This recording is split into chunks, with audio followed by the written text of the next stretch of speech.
Olá, sejam bem-vindos a mais um Estação Exalc, o podcast da Escola Superior de Agricultura Luiz de Queiroz, a Exalc, unidade da USP, no campus em Piracicaba. Hoje o tema do nosso bate-papo, nós vamos falar um pouquinho de avicultura e um novo sistema que tem sido pesquisado aqui no campus Luiz de Queiroz. E para isso a gente convidou a engenheira agrônoma Nina Públio Camareiro. Tudo bem, Nina? Oi, tudo bem, Caio? E você, Tá tudo bom, bom? em ordem, obrigado por aceitar o nosso convite. A Nina, ela tem conduzido um estudo que maneja galinhas num sistema silvopastoril, dentro do campus Luiz de Queiroz, uma área de seringueiras, e tem obtido bons resultados. Conta um pouquinho sobre a importância desse projeto, Nina. Como é que você como é que você encontrou esse projeto? Como ele despertou seu interesse em pesquisá-lo e aprofundar ainda mais?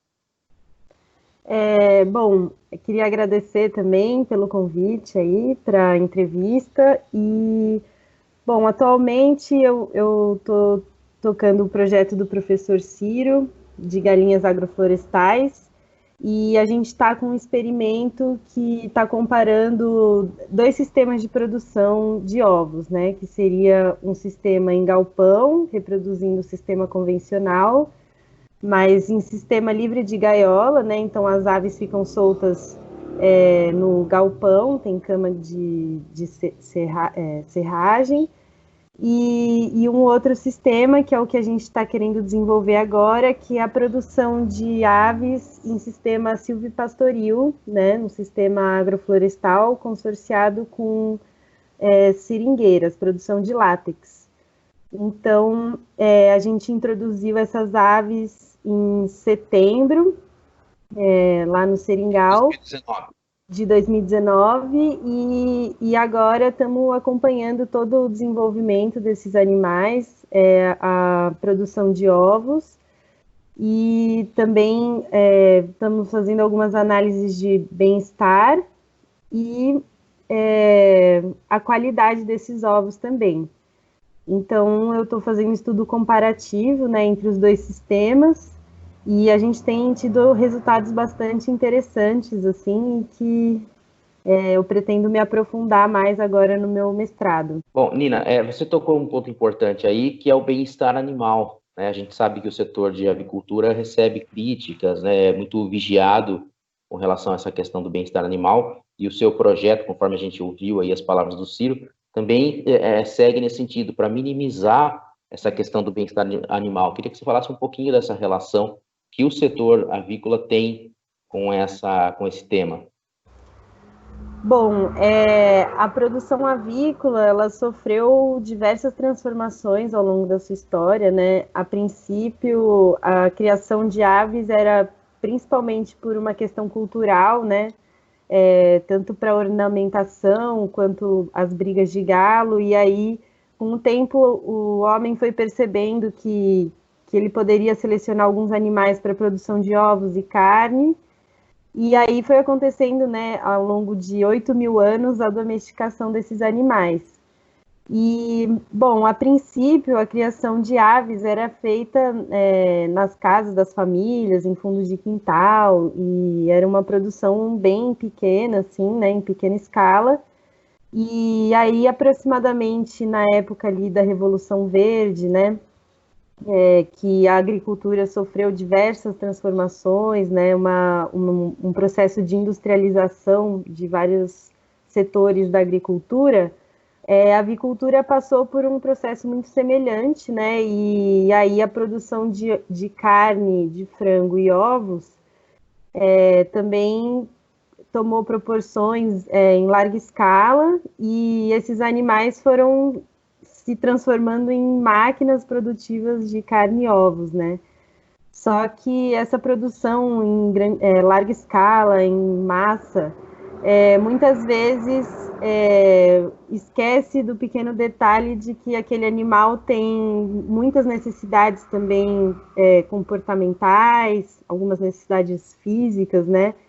Que muitas vezes são desrespeitadas nesse sistema, como galpões muito aglomerados, em que os animais mal conseguem se movimentar, muitos não conseguem nem andar. ou produção de ovos em gaiola, né, no qual as galinhas também mal se movimentam, não conseguem abrir a asa direito, e isso gera um mal-estar, né, um estresse muito grande para essas aves. Então, a nossa proposta é aproximar esse animal novamente do seu habitat de origem, porque a galinha é uma ave de subbosque, né? A galinha ancestral, ela vivia nas florestas e ela ia ciscando o chão, procurando o seu alimento ali, alguns insetos ou pequenos animais ali do solo, plantinhas, tal, no qual ela ia se alimentando. E aí, no final do dia, quando escurecia, esses animais subiam nos galhos das árvores, onde eles ficavam empoleirados para se proteger de possíveis predadores noturnos, né? Agora, Então, nesse estudo específico que você tem realizado, que é recente, mas acho que já deu para observar que quando esses animais estão aí próximo de um ambiente que tem uma simulação, como uma floresta, um ambiente mais rústico, você já conseguiu ver índices que podem destacar bem-estar animal, podem ser sinais de bem-estar animal? então, eu fiz algumas avaliações, né, com metodologias de análise de bem-estar, né, para aves poedeiras. E assim, com os dados que eu tive até então, né, desses estudos preliminares aí, eu pude observar que essas aves tiveram uma expressão comportamental muito mais diversa e muito mais rica e com muito mais frequência num sistema agroflorestal, né, que se assemelha mais ao habitat de origem desse animal, né, ao que ele normalmente faria assim na natureza. Então, as galinhas, elas passam o tempo inteiro em atividade, ciscando, correndo, pulando de um lado para o outro, enquanto as galinhas do galpão não têm essa oportunidade, né? Não tem tantas atividades. Então, são animais que têm maior tempo de ócio e isso também causa muito estresse para elas, né? Além de não ter muito espaço, não poder tomar sol, enfim, várias restrições, né? Que acabam afetando no bem-estar desses animais. E esse é um aspecto, Nina, que o mercado vem cobrando, né? O público consumidor vem exigindo, e eu tive a oportunidade de ler o seu relatório de Uhum. pesquisa. As grandes redes do setor varejista ou de alimentos já sinalizaram com essa proposta de comprar alimentos certificados ou que tenham índices de bem-estar animal atestados. Queria que você falasse um Sim. pouquinho disso também. Então, hoje, né, a gente vê uma pressão muito grande dos consumidores, né, cobrando justamente os produtores de aves que reflitam um pouco mais sobre certos manejos, certos métodos de produção, para que a gente tenha um produto assim que o animal não tenha vivido uma vida de sofrimento, né, que ele tenha o mínimo ali para ter uma vida boa ali até o momento que ele for nos servir com seu produto, seja carne ou ovos, né? Então, hoje em dia, na Europa, é proibido a produção de ovos em gaiola, em galinhas em gaiola, né, por exemplo. Isso é uma tendência, assim, que eu acredito que vai se alastrar, assim, pelos países ao redor do mundo. E também grandes corporações como o McDonald's, Walmart, Burger King, grandes empresas estão se comprometendo a parar de consumir ovos que venham de produção em gaiola também. Então, é um mercado que está cada vez se expandindo mais, né, com uma demanda enorme e uma excelente oportunidade para agricultores, produtores rurais, atenderem a essa demanda de mercado, né, com um produto oriundo de um sistema que valorize, né, o bem-estar dessas aves ou também mais sustentáveis, né. Eu acho que é uma tendência forte aí do mercado e que está crescendo cada vez mais. Claro. Olhando do ponto de vista do produtor rural, que vive, por exemplo, do comércio de ovos, da comercialização em larga escala, ou seja, aquele pequeno produtor. A questão dos ovos, vocês também observaram e parece que tem resultados bem bacanas. Queria que você falasse sobre essa variável aí do projeto. Então, quanto à qualidade de ovos, né, a gente teve a oportunidade de fazer algumas análises aqui no laboratório de carnes e ovos aqui da Exalc. E, assim, quanto à qualidade, foram ovos de qualidade bastante semelhantes, né, no galpão e no SAF, porque eu trabalhei com a mesma linhagem de galinhas, elas têm a mesma idade, então isso influencia muito na qualidade do produto final.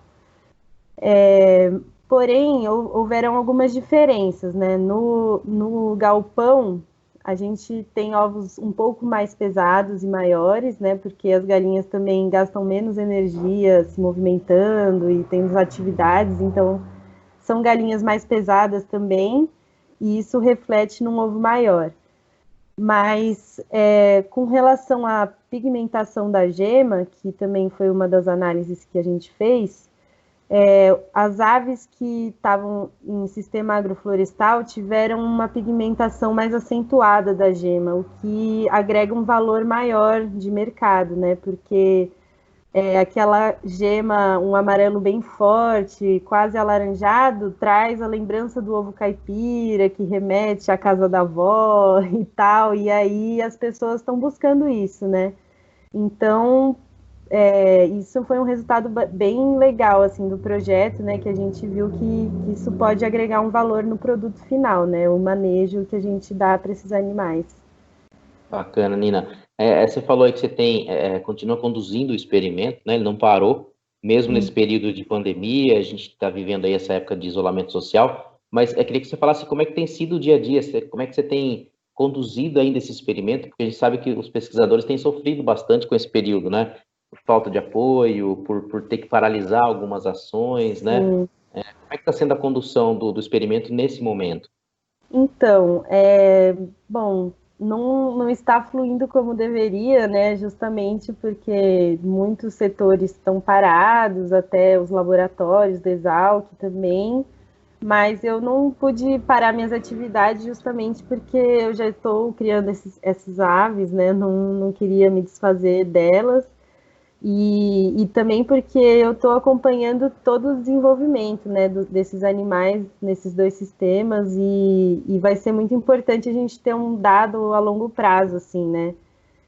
A gente pretende acompanhar todo o ciclo produtivo, né, que seriam de 2 anos, e também agora no mestrado eu vou começar a trabalhar com produção de carne, produção de frango, né? E, bom, eu estou fazendo o possível para fazer acontecer. A gente vai iniciar um plantio de milho e sorgo para a ração. Vamos desenvolver uma ração alternativa com grãos inteiros também, para fazer os órgãos da galinha funcionarem mais, né? A moela e etc. E aí, bom, a gente está com bastante necessidade de recurso para dar continuidade a esse projeto, porque a nossa ideia agora no mestrado é fazer um sistema de piquetes rotacionados, né? Que essas aves vão mudando de lugar para que elas tenham sempre uma fonte alternativa de alimentação, de alimento fresco, né? Que seriam as forrageiras espontâneas ali do seringal.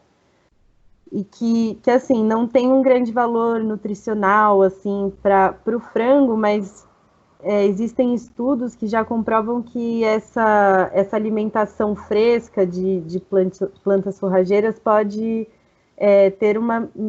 dar um resultado final melhor na qualidade sensorial da carne e do ovo, assim. Tanto na... Você falou da questão da necessidade de recursos aí. No curtíssimo prazo, assim, o projeto não parar, porque é um projeto muito bacana, e já tem aí o seu andamento iniciado, né? Qual que é a necessidade mais urgente já de início, para que o projeto não tenha uma interrupção que possa prejudicar os resultados? Bom, a gente está precisando de apoio, né? Estamos tentando buscar algumas alternativas, assim, mas a gente precisa muito de apoio financeiro para que eu consiga montar toda a estrutura do projeto, com os tratamentos, né? Então, para construir essa cerca, esses piquetes, até os galinheiros móveis, estamos precisando bastante de recurso. Eu estou dando o meu máximo, assim, para fazer como dá. E até o que a gente fez até então foi no suor, assim, foi fazendo como dava, assim, e agora para fazer uma coisa maior e que tenham dados mais relevantes, assim, a gente precisa bastante desse apoio financeiro aí que acho que é até natural, né? Vamos dizer assim, com um experimento ainda que inicial, você já conseguiu bons resultados, né? Uhum. Agora a necessidade para você ter resultados mais encorpados, acho que é necessário que esse experimento também se ganhe corpo, né? Ganhe força, você tenha esse apoio de alguma maneira, seja de agências de fomento ou de repente, do setor privado, né? Que possam te ajudar na estruturação mesmo do experimento, de uma forma mais robusta, né? Sim, porque, assim, eu acredito que esse experimento vai gerar muitos frutos, assim, muitas informações importantes, porque apesar de já existirem algumas experiências no Brasil, de maneira informal ou ao redor do mundo, ainda faltam muitos dados, né, para como inserir esses animais em consórcio com árvores. E é uma alternativa do futuro, né? A gente aproveitar melhor as nossas áreas produtivas, aliando o bem-estar dos animais e aí, assim, isso vai refletir diretamente na vida das pessoas, né? Tanto da pessoa que consome aquele produto sem peso na consciência, né? Sem toda a carga do sofrimento dos animais e, enfim, de toda a cadeia produtiva ali, como também das pessoas que estão produzindo, né? Os produtores rurais que vão poder cobrar um valor mais justo pelo produto, né? Um produto de qualidade, com valor agregado.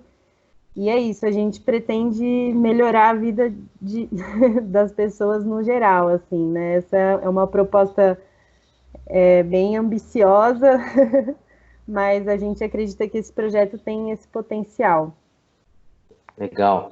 Nina Camareiro, eu agradeço pelo seu tempo, por ter batido esse papo com a gente aí, explicado sobre um projeto tão bacana, desenvolvido aqui no campus da USP em Piracicaba. Desejando que você consiga, de fato, estruturar esse experimento aí e obtenha bons resultados, e quem sabe numa próxima conversa a gente possa contar como estão esses resultados, né, de uma forma mais robusta até. Tá bom? Muito obrigado. Muito obrigada. Nossa, Caia, muito obrigada pela oportunidade e espero que as pessoas tenham ficado interessadas aí. Eu fico à disposição também para qualquer dúvida. E é isso, agradeço demais e vamos que vamos. Bom, legal. Você que acompanhou mais esse podcast, Estação Exalc, ele está sendo desenvolvido pela equipe da Divisão de Comunicação da Escola Superior de Agricultura Luiz de Queiroz. Toda semana, temas sobre ciência, tecnologia, cultura ou cidadania. A gente volta na próxima edição. Até mais!